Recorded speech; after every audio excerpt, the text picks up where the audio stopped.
I'm struggling with the coffee break, or I'm in competition with the coffee break, I think. This will be a little bit challenging, but okay. Thank you for returning. I do my best to compensate you for being here and listening in and not staying there in the coffee corner.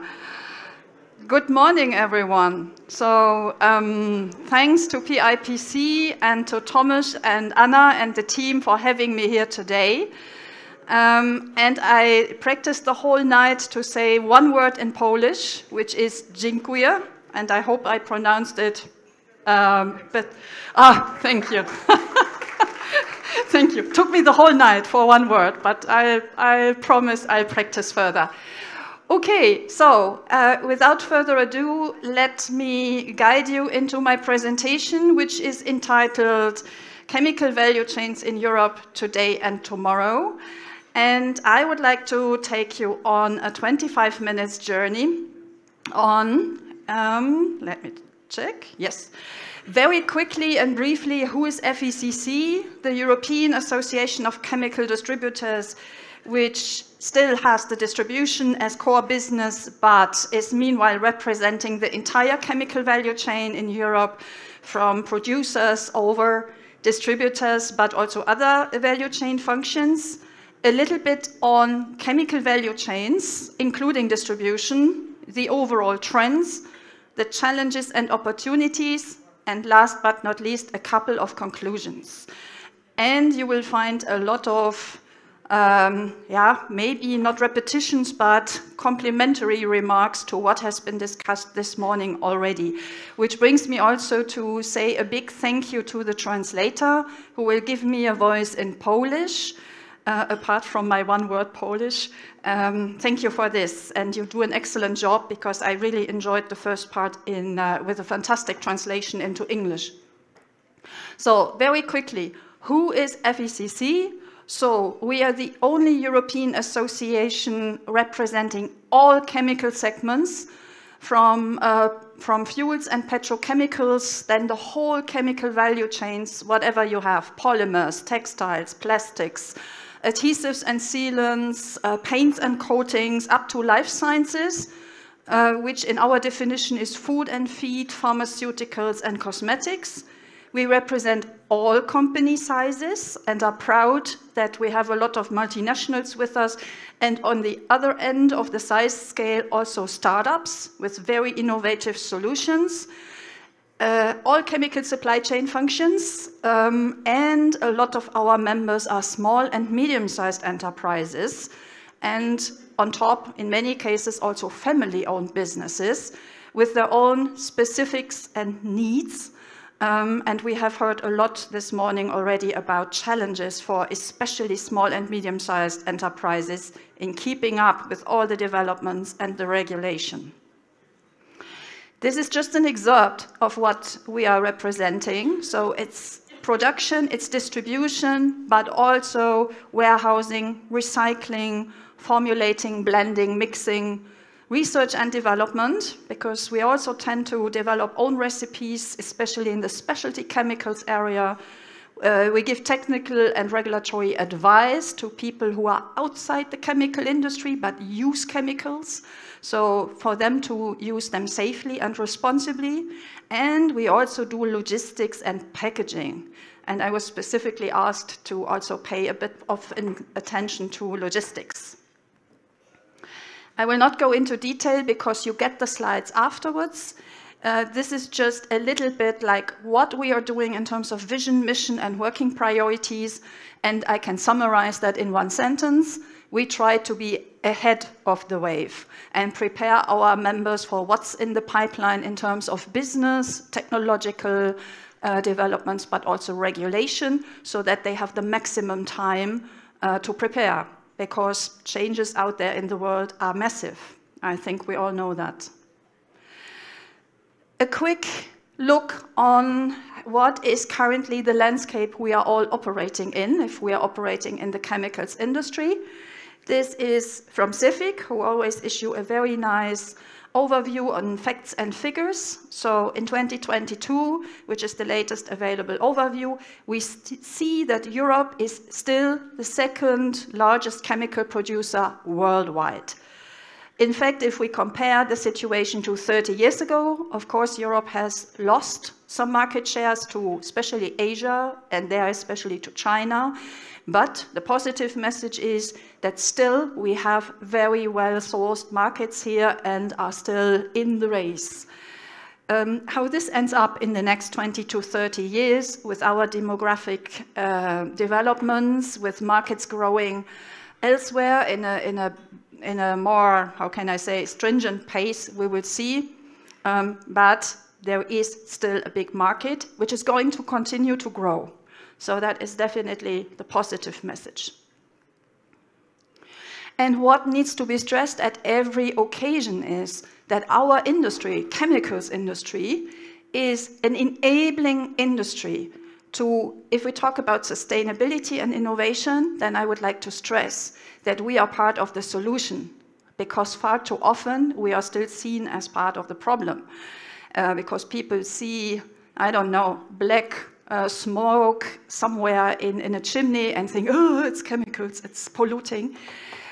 What people tend to ignore or simply don't know, and it's about us to speak up loudly on that, is that most of the manufacturing sectors in Europe and elsewhere depend on chemicals, even petrochemicals, by the way. So 95% of everything we see also here in this room is made from chemicals.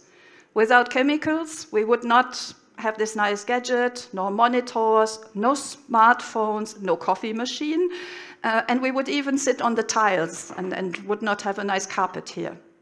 And possibly even the tiles would have been coated by a chemical surfactant. So that is part of the truth. So it's a very important sector for itself, for the value it creates, but also for downstream user segments, all of them, to enable sustainable solutions, like windmill blades, like energy efficient solutions, insulation material, and so on. And as I said before, we are also contributing a lot of value to the EU in terms of revenues. In actually all EU countries, the chemical industry has one of the first top 5 places if it comes to value contribution.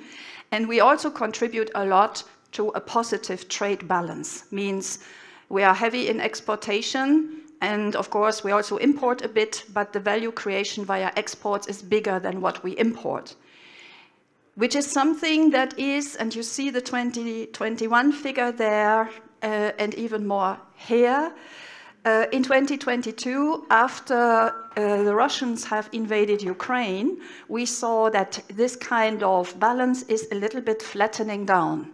The energy prices, in fact, hit some parts of our families so heavily that simply some of the productions like ammonia, which are very intense, energy intense, and hence very expensive with the current energy prices, had to be idled, which had the positive effect that energy was saved for Europe, for heating, for example, over winter. But the negative effect is that those products have to be imported, which means we build up dependence, especially when it comes to ammonia, fertilizers, food, to other regions. And the Russian war in Ukraine has taught us actually the lesson that we should not depend too much on others, because we can simply not rely that they will stay friendly. This is the root cause at the moment, that our energy costs here in Europe are simply too high if compared to other regions. And for 2023, we will see this lighter blue line flattening down a little bit, but Europe still pays, European producers, distributors, and everybody who's using energy here on this continent is paying still 3 to 4 times as much as the US, for example, our competition there is paying. And that is, of course, a source of concern. Because if we translate that into the lead currency for petrochemicals and afterwards chemicals, which for us is always the ethylene cash costs, then we see that the big blue bar, that's unfortunately Europe, and you see that in 2022 it has increased a lot, where in the 5 to 7 years before it went down a little bit. So our competition position in Europe has been better before 2022, but with the Russians, the aggression against Ukraine, the cutoff from the gas supplies from Russia has had the negative effect, and we knew that before. That is the price we paid to defend our values and our human rights, actually also the world order, I would say, that we would suffer from that in terms of higher costs. And if you see our competitors from the Middle East, the green bar, okay, they literally sit on cheap oil and gas. We all knew that, so okay, we learned how to live with that. But we also see that North America, the yellow bar, got a bit higher, but we are far away from hitting even the level of competition from the US. And that is a bit of a concern again. So there we have definitely a competitive disadvantage, which we also need to name. And what derails at the starting point of the value chains is very hard to catch up afterwards in the subsequent steps of the value chain. So a little bit on the distribution market, and you see the change in the slide because those two slides I'm allowed to use. They are not FECC slides, they are Boston Consulting Group slides, because Boston Consulting Group has presented their latest studies on chemical value chains and especially distribution, which is somehow in a sandwich position between producers and downstream users of chemicals, how this works out. And since distribution is not so asset heavy as the producers are, our development is still pretty good. And we also see, and you see the drivers for this development on the right-hand side, it is more specialty chemicals driven than commodity driven. And secondly, a lot of the producers reduce the complexity of their business models, which is then a business case for us, because distributors would then serve to customize the offer, to reach out to other value chains, to other consumers, import-export products. So these are classical distribution-oriented functions in the supply chain. And for the distribution sector, it grows, coming from a smaller base, of course, but it grows over the average growth rate of the producers. And that trend is everywhere, regardless of the continent, but also for distribution, it is more in Asia than in Europe, for the reasons I have already described in the context of the markets. And there are the drivers to employ distributors and reduce own complexity in the business model in-house is continuing. That is just the latest survey, which you will find in the presentation slides. I will not go into detail in the interest of time, because I would also like to stress that the chemical industry has taken its environmental responsibility already very seriously in the past years. It is not as if the chemical industry had just continued to emit like there was no tomorrow or whatever we sometimes hear, especially in Brussels from NGOs, but also sometimes in the media. So you see that within 30 years, a lot of greenhouse gas emissions have been reduced already by the chemical industry. And these are direct emissions. What is not credited in this slide, which by the way also comes from CEFIC, I know a colleague of CEFIC is here, so please forward the congratulations to the facts and figures. This is direct emissions. What is not credited to the chemical industry is that what is saved from our products in the downstream user segments in terms of emissions, because our products, again, are enabler to save emissions for downstream users. Same here, electrical energy consumption was also as much decreased as possible because the energy prices in Europe have always been over average in comparison to other regions. And you see that also there, the energy efficiency really kicked in as much as possible to have at least there a kind of competitive advantage in the actual energy landscape, which means higher prices for us. And if we compare the chemical industry to the other industries, let's say the average of manufacturing industries in Europe, then you see that everybody did a homework in Europe, because I think we were always made aware about our responsibility for the environment. But you see that the chemical industry, the green line, is even more contributing than the very well-developed average already in red from all the industries in Europe. So I think that needs to be mentioned at every occasion, because my personal experience is that even our own community does not know that. And then the next question is, okay, but we have obviously done our homework already in the past, before heavy regulation called the Green Deal came across the corner. So why do we then face even more headwinds and even more pressure on plastics, on the environmental profile? And this gives you, and it was actually is nicely linking into what has been said this morning already by various speakers. The root cause for transformation is what we see, all of us, every day. We have constant bottlenecks in traffic. We see we cannot even land somewhere, apart from Katowice maybe, where it's really very well organized. But usually you cannot even land with a plane anymore, because you have 20 planes in Brussels, for example, in queue at the same time. So we are and these are just small little details of everyday life, which makes us really aware about the developments from 1970, which are linked to the standard of living, but means we have lost more than 90% of biodiversity over the past 40 to 50 years. 70% of annual waste is increased each year, just because people use more materials, they use it and then throw it away. We'll come to that afterwards in more detail. The extraction of materials has been dynamized so much that it hits the limits, and only 12% of the materials we use and we mine or extract from the ground are used a second time and are recycled. So this balance is actually embarrassing, I would say. And I don't know about you, I was not so much aware before I saw this slide, which is an official slide from the Commission. But what we are all aware of is actually the societal evolution. The pictures and the videos we saw, most of us, all somewhere in the television. And this picture of marine litter somewhere on an Asian beach, or this turtle which is entangled somehow in this plastic bag, these two pictures say more than 100 position papers from the chemical industry.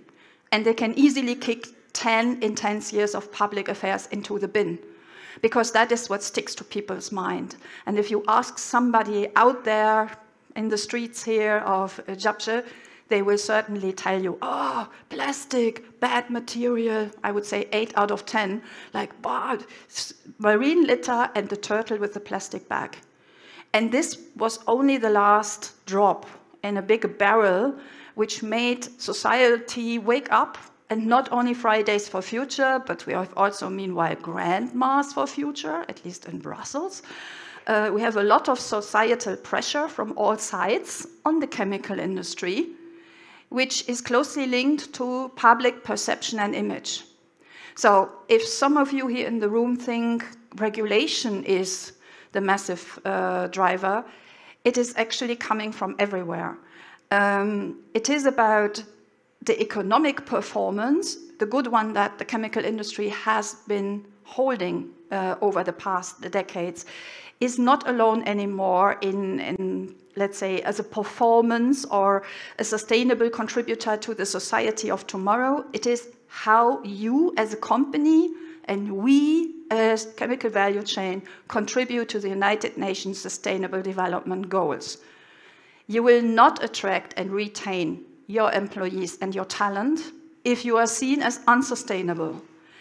Apart from saving money, because we see that the prices, carbon taxes, energy prices, prices for water, which is the next issue on the agenda, are always increasing. And at the end of the day, if you are a small and medium-sized enterprise who asks your bank for a credit, then at least my members tell me, you need to really build the case for what is your investment going to be in terms of environmental and social and governance principles. And if you can't come up with reasonable explanations, you might face a financial squeeze. So, and of course, regulation kicks in. We have heard from the Commission themselves how they define the future of the European economy in total and the chemical industry in particular. So I will not go into details to avoid redundancies there. The issue for especially small and medium-sized enterprises, but I think to every one of us, is the complexity of this whole environmental regulation package, which is nicely branded as European Green Deal. This is the helicopter view. Underneath, you have more than 70 different, 70 pieces of different regulation parts, which were worked off by the Commission, not everything yet, but those parts in the majority which have been worked off showed an enormous complexity, and our small and medium-sized enterprises, quite honestly, were simply lost in that, although we skim through, make the impact assessment, debrief our members, prepare them, provide guidance material. So even we had problems to track everything. How is it if you're far away from Brussels and you just receive constantly early warnings, alerts, and so on? You need to comply with that, comply with that. You have a business to run, after all. That is the priority. And this European Green Deal will simply affect all the parts of the chemical value chain, starting from raw materials, where we see the pressure on petrochemicals, more diversification via mass balance, via waste back to plastics, back to petrochemicals, and so on. It is, of course, about resource efficiency, renewable energy, that's a big chunk, where there is a question mark, how that should be brought about.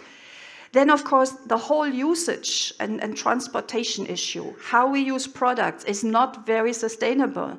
So what is out these days is to use a product and then throw it away. So we need to use the products more consciously and think about what is happening to them if they reach the end of their life cycle. So, and of course, the best waste is the waste which is not collected but avoided right from the start. And if we think about logistics, then this all leads to increased efficiency models. Emissions also from transport need to be reduced. There's also regulation, more and more coming into place on that one, with, of course, the related topics of public health and air quality improvements. And how can we achieve that? And we have a very active logistics committee who is an active stakeholder in all this. How to establish an effective collaboration across the entire supply chain. Because the issues are so big that one sector alone cannot solve them. Also not one company alone. Even the biggest companies in this world need to cooperate, which they do. Digitalization will be a lever. Big data, we heard about already. But it's also about transport combination. So one truck going from, I don't know, Warsaw to Krakow, fully loaded, and back from Krakow to Warsaw empty is a no-go. So that was obviously, that fitted into the plot. So in terms of challenges and opportunities, I will keep that short because you are all aware of the challenges we have been facing since the last 3 to 4 years. We see also with concern that we have conflicts, geopolitical conflicts, coming to the surface like mushrooms recently, at least that is my take. It started with the Russian invasion in Ukraine. We have this globalization, polarization between the northern parts of this globe and the southern parts. We see that now also with the Hamas attack in Israel. We have growing tensions actually everywhere. And I think the EU was right to say we need to be somehow more sheltered against those geopolitical tensions and have some own production in Europe, not to rely on others who can cut our supply chains off if we don't behave in their kind of definition. So the challenges, I think you all know, and with circular economy and sustainability in practice, we see that our linear business models will need to be transformed into more circular models, which means we need to collaborate as value chain. The big question mark is how to do that to be competitive at the same time, because not so many people elsewhere out of Europe are following us at the moment.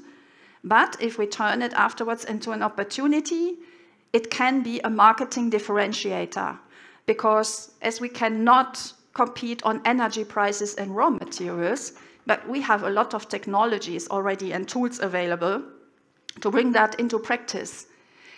And yes, the right balance is an issue. You will find in your slides 2 of my favorite examples where actually waste was saved, plastic waste to be precise. But on the other hand, we pay with food waste or with more emissions down the value chain. And this makes it also so complex for the regulators, which I don't envy for their job either, I have to say. And to the end of my presentation, I would like to focus on the opportunities, because I still think, despite all the regulation, and we are lobbying from the perspective of the small and medium-sized enterprises, which find more and more ears in Brussels, that we need more efficient and effective regulation with the same targets, but more cost efficiency there for competition purposes. But we have innovation and optimization potentials here, which we can still exploit. And if we work and enhance the cooperation in the supply chain, we also have a closer relationship, which usually means enhanced business, and better customer knowledge means usually also enhanced business. So yes, it's challenging, but on the other hand, we are used here in Europe to master the challenge, because we had always this kind of equilibrium search, and if somebody can master it, it is us. So I would not like anyone to go out in doom and gloom, and you see me convinced of that, and we have some platforms for the next Congress, maybe here with PIPC, where I can give you some practical examples how this turns out in practice. These are my major conclusions. Always keep in mind, we are key enablers, and bring that message across to everyone. Then yes, we need to all speak out loudly about the ambitious environmental agenda, and that we still need to have business done, because otherwise the sustainability agenda will not be enabled. And if we disappear in Europe, then nobody will follow the European example. And in the transformational changes and external crises, we can still make things happen if we work together. And there is an enhanced need for all of us to work together. And having said that, I thank you for your attention and would like to refer you to either our social media or the FECC homepage, where you can find more information and examples. Thank you. Dziękuję. Dziękuję. Was that pronounced correctly? Okay. We have one question. Yeah? Give me a second. Okay. Może jeszcze ktoś z Państwa ma jakieś pytania do Dorothy, to prosimy je wpisywać w Mentimeter. Jeszcze może nam się uda. A pytanie do Ciebie, Dorothy, jest takie. Czy jako FECC zauważyliście zwiększone zapotrzebowanie na zrównoważone chemikalia, takie jak na przykład zielony amoniak, bioetylen, których cena jest wyższa, ale ślad środowiskowy jest niższy? I can't hear, unfortunately, my translation is gone, sorry. Yeah, so I will be the translator. Yes, so, thank you. Do you, as FECC, see growing demand for the sustainable chemicals like green ammonium or bioethylene, etc., which prices are higher, but they have lower... Yeah, I got you. Yeah. Okay, very good question. Thank you to the one who asked that. Indeed, yes, we see that, not from all customer segments and not from all countries in the same way. But yes, there are meanwhile customers, and the pressure comes from the downstream user brands. We had them in our Congress 6 weeks ago. We had PPG there, Procter & Gamble, and also retailers who clearly transferred the message, we don't care whether your production costs are higher or not, or your distribution costs. This is what our customers want to have. So the pressure is coming really from younger consumers, from certain segments. Some are prepared to pay more, and I think a recent study I saw says something like 12% more on average. The rest, it's up to us. And again, if we work together in a supply chain, we can save costs. I'm convinced of that with my experience from chemical value chains in 25 years of business management. So yes, but the story is always how much and which customers are prepared to pay for what. So you would need to diversify your portfolio to make it happen, to offer those solutions, but it's more about really segmentation and customer experience. Okay, so our time is over. Yeah, thank you very much for your presentation and for the answer to the question. Thank you, and I'm still around. If you have questions, grab me over a coffee. Thank you. Thank you.